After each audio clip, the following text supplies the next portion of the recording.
All right. So this video today is going to be about the reparations movement, you know, because I've noticed, I thought about this for a second. I'm thinking like, damn, how did everything get, why do we keep arguing about, ethnicity when it comes to reparations? Why is this such an over argued talking point? Why is there so much chaos online that's stemming from the reparations, the so-called reparations movement? And it just hit me. It hit me like a ton of like a fucking hook, man. And I was like, mm, this is what it is. In 2018, Yvette Carnell, who is part of a right wing think tank group, I believe it's PFIR. She comes out, and starts talking about all this, ADOS and how we are owed this, and we're a separate, unique group, and we're not going to be identified with other, we don't want to be identified with other groups, uh, you know, and was making it seem like she was really out here looking to try to create a unique identifier to get black people in America reparations, and that this had to be done by making sure to create this quote unquote unique identity so that no one could try to bite off of the reparations of the descendants of slaves in America. And this steamrolled as Tariq Nasheed got his hands on this movement, and he turned it into FBA, Foundational Black American. And he basically went harder with it. She was already, basically online, constantly, like complaining about black immigrants playing in roles for black Americans and how they should be allowed to portray black Americans in movie roles or on TV shows and things like that. Like, oh, this is supposed to be for a black American. You're taking the job of a black American. Basically, what that did, it rolled into what we have now, where everyone's arguing about uh, the lineage, all these lineage talks, and how the tethers are cosplaying as black Americans, and it's turned into that kind of talk. She ignited that, and this is where we're at now. Now everybody's super online. You can't go on any major app and you can go on any app. You can go on any of the big apps, TikTok, Twitter, Facebook, and you're gonna see these FBAs everywhere, constantly harassing different people. If they see a flag that's from Trinidad and they're talking about something that's going on in America, even though they're living in America or they're born in America, but they have a Trinidadian flag, so they start bothering them. They start bothering Haitian American. They start bothering Nigerian Americans. They start going after and harassing Somali Americans, Ethiopian Americans. They find that last name or they feel your features are not the quintessential stereotype uh, black American features, phenotype that they normally feel that they would be familiar with. Then they start disparaging you and telling you that you're not one of them and that you're cosplaying and to get out of their country and that you're fleeing. And all of this nonsense is just, it's frustrating. It's annoying. It's annoying to see how far back that we've gone in black conversations over the last 6 or 7 years. instead of going forward, it seems like we are going backwards and that things are getting more and more ignorant and people are just feeling more comfortable and talking down on other groups of people and creating nasty narratives.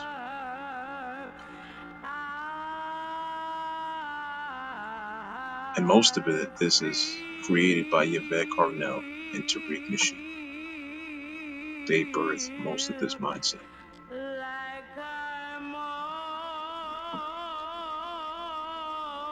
None of this would really be on this level without these two. And these two are the ones who are creating most of the rules. They're the ones going out here telling everyone this is what a foundational Black American is. This is what a tether is. This is what a cosplayer is. This is what ADOS is. This is what we need to do to get reparations. We need to stop allowing these tethers to come to historically Black colleges that are meant for freedmen, descendants, and all this kind of stuff. And it's it's shocking to see how these two are able to use social media to create like hordes of followers who just repeat their stuff and spread their nonsense everywhere, and how these two just are not accountable for anything that they do. They're just allowed to just go out here, spread all this uh, vile talking points, and they're made to seem like there's some type of, like there's some type of activist, or they're on the verge of figuring out how to get reparations and get the people, you know, Black people in America, their rights, get their reparations. But see, what if that was a swindle the whole time? What if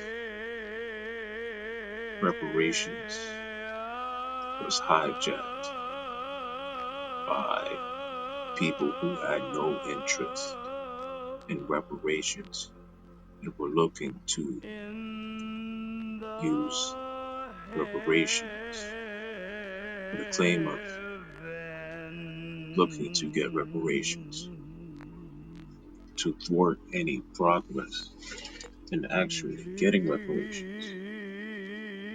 Yes, that's what I see going on with reparations arguments. It has become little silly banter to thwart any meaningful progress. And anytime the people who pop up talking about reparations, they come in on some silly, you know, Tariq Nasheed banter type time. They don't come in with the, like, hey, this is the facts. This is what has been done to us. We have documents showing that you guys have stolen land from Black people and you guys have burned down Black towns. These are the damages that you have done to Black people, that this country has systemically tried to hold Black people back, and this is what you need to do. They don't come with none of that. It's just a bunch of like, yeah, I'm saying, I'm originally American, and I'm proud of to be American. So, I'm not from nowhere else. So, you know, that's why you tethers can't get these reparations. It's like, what the fuck are you talking about? How is that gonna get you reparations? Acting like a little goofy ass kid. Like, how do you seriously plan to get reparations? Acting like goofy as a little sibling who just escaped from the hands of his older sibling who's trying to beat his ass or something like you escaped your messy mother. Look, you can't get me. Like you acting all stupid, and you're not gonna get any reparations by antagonizing black people who come from another background. So I don't understand this point unless you're not serious about getting reparations and you just want to antagonize black people from somewhere else, you know, under the guise of reparations. And that's what my takeaway is. These people are not really trying to get reparations. It's a whole guise masquerading as getting reparations, or as being concerned about the concerns of just black Americans and tossing aside the the the other people, you know, these others who call themselves blacks but are from non-black American lineages, you know, push them to the side so that you can focus, quote unquote, so you can seriously focus on getting your reparations that you're not really making any real steps to get. These guys have been doing this shit almost for a little over half a decade now.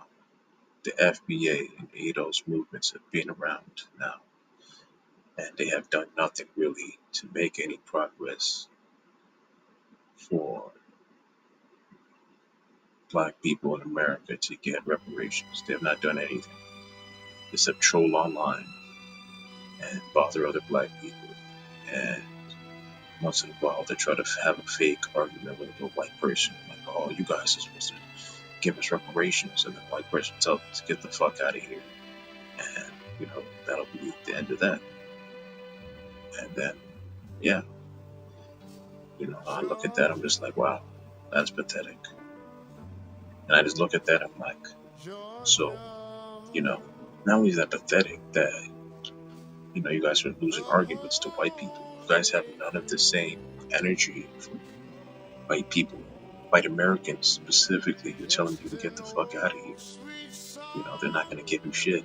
And you don't have any of this, like, oh, get the fuck out of my country. I'm not seeing any of that. I'm not seeing any of this, like, vile energy that y'all seem to have for black immigrants, for Caribbeans and Africans, for the Tethos. Where's this energy at? Where's this energy at? I don't see it. Y'all are out here just going around, just roaming around, looking for random comments all throughout social media, random videos, making troll posts to try to antagonize, uh, Africans and Caribbeans into an argument so that you can tell them how their culture isn't affecting anything and your culture is better than theirs and how you're so much better and how you've done this and that and how you're a better slave than this black people from over in another region and how you can tolerate this and that and how they're all maggots and shit and how you're doing so much better than they are. That's all this is. Where's the actual where is anybody from Ricky to anybody in his fucking group to Yvette Carnell to any of them has a fucking hey, this is where we're going to the government with the actual hey, this is a whole breakdown of what y'all have done. And where's all these concerned people that's following them? That's like, yo, where y'all at with the actual reparations? Where's the talk? Where's the talk evolving? The reparations talk is not evolved at all. Except they have found new ways to troll black people from other parts of the world. That is all they've gotten better at. They've come up with all types of memes, racist ass memes that actual white racists probably can't even believe that they would come up with. They've come up with memes, they've come up with videos of Africans. Drake Nasheed himself has come up with all types of nasty depictions of African and Caribbeans. corny ass songs, all this type of stuff, instead of actually sitting down and going, hey, what are we gonna do as a people to figure out how we can get what we're owed from the injustice that America has done to us? None of that. And this is supposed to be somebody who quotes Dr. Claude Anderson, Neely Fuller, all these other types of serious scholars. This is supposed to be, he's supposed to be the one to carry on their legacy. According to a lot of people who are ignorant and don't pay attention and think that these guys are like guys like him and Umar Johnson, serious, serious leaders. You know, this is where we're at with it. Um, it's a joke out here. To me, that's what this is. Like the follow up to the BLM era is now this fake. The BLM era was the fake civil rights era. This is the fake reparations era. And this is where everybody's having fake debates about how to get or how who should get reparations and how it should be, you know, determined, how foundational you are, how people of another lineage shouldn't be able to be in certain spaces and how they need to be, uh, grateful for how they're here. And we're talking about that more than actually how or you're going to go about getting those reparations from the government on a federal level, not no one state, not no city, how you're going to get it on an actual level. How is there going to be a plan over the years to bring reparations down to black people or descendants of slavery? But y'all not doing none of that. So, and none of y'all taking it seriously. So I already know y'all don't really give a fuck. Y'all just want to be seen. And that's the same thing as the BLM era. Y'all ain't learned shit. All y'all want to continue to do is get your little talking points off and get attention for saying little sound bites and feeling better about getting off on another group of people. You don't really want to improve anything, any conditions. And the future conditions for the conditions of future generations of black people in America will suffer because of the selfish behavior of these types of black people that are out here speaking now. The civil rights generation gave y'all a layup, and y'all took it, and y'all fucking threw that shit up the fucking court. That shit, the ball is outside. It's rolling in the street. No one knows where the ball is. The next group of kids aren't going to be able to. They're not going to be able to play with the ball because y'all ruined it, and y'all don't care. So that's my thoughts on everything. These guys don't care about future generations of black people in America, how their conditions will be. Uh, they don't care about civil rights for black people. They don't care if things are going backwards. They don't care if the conditions are continuing to get worse. They don't care about literacy rates for black kids. They don't care about, uh, none of that. They just want their little sound bites and everything to be at the expense of the black community. So that's my take.